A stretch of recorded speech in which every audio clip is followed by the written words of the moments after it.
में कुसुम था फूल, कुसुम जो बाग में खिले कभी वो टूट जाएंगे, खबर होगी कहीं अनमोल मोती लूट जाएंगे। तो गुलाबी जिस्म की इसको ज्यादा है क्या, कम करिए। तो गुलाबी जिस्म की रंगत बनेगी भूल है बुलबुल, घूमेगा चक्र साहब का खता मत भूल बुलबुल।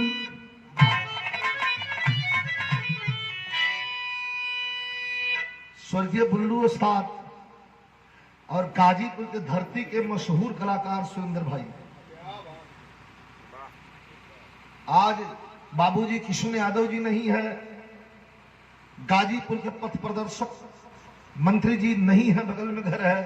इन लोगों ने बैठ करके उनकी विरहा सुना था। स्वर्गीय बिरजू यादव, बड़वा नारायणपुर, इतना बड़ा गवैया कोई विरहा जगत में नहीं हुआ बिरजू यादव जैसा। धरहा कापे बड़े बड़े गवैया जब खड़ा हो जाए बिरजू तो हीला लगे, चाहे बनारस हो इलाहाबाद, इतना बढ़िया गाते थे। पूछिएगा, आप पुराने लोग बताएंगे। हमसे तो आखिरी मुलाकात थी तो बिरजू उस्ताद एक गीत गावा कि झूठा ई जग संसार हो, ई झूठा हो।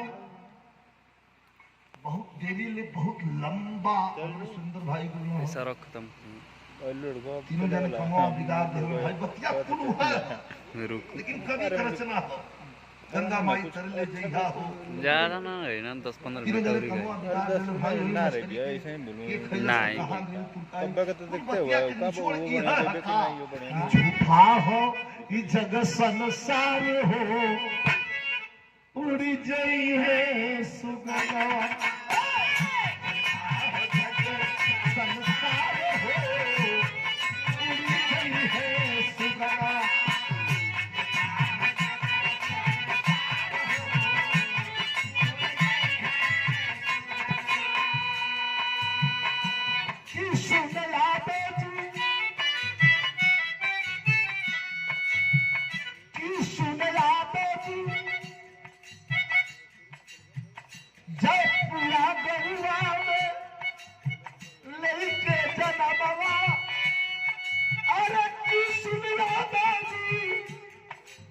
अमर कैल नमवा, अरे अमर कैल नमवा कैसे लिखल ना है, तुरंत लिखा था।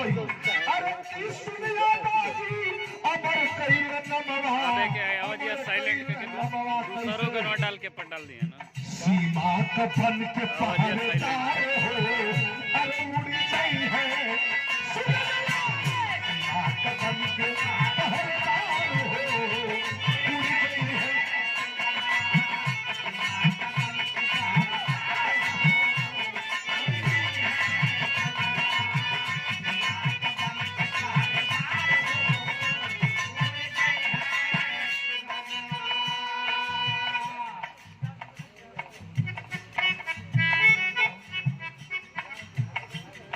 भैया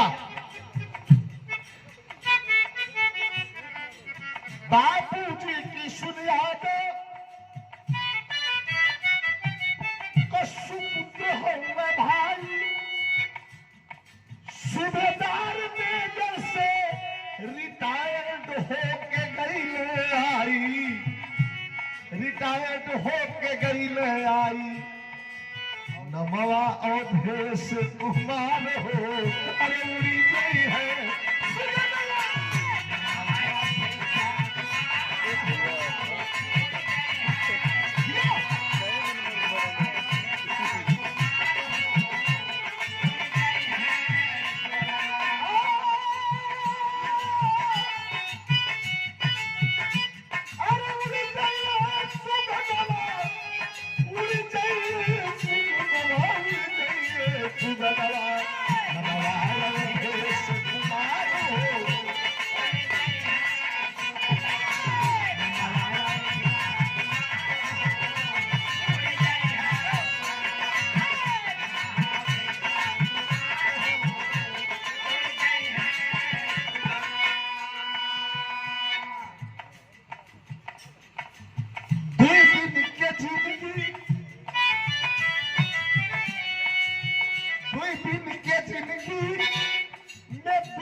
तेल बा उठ जाई माला कर बाजार हो,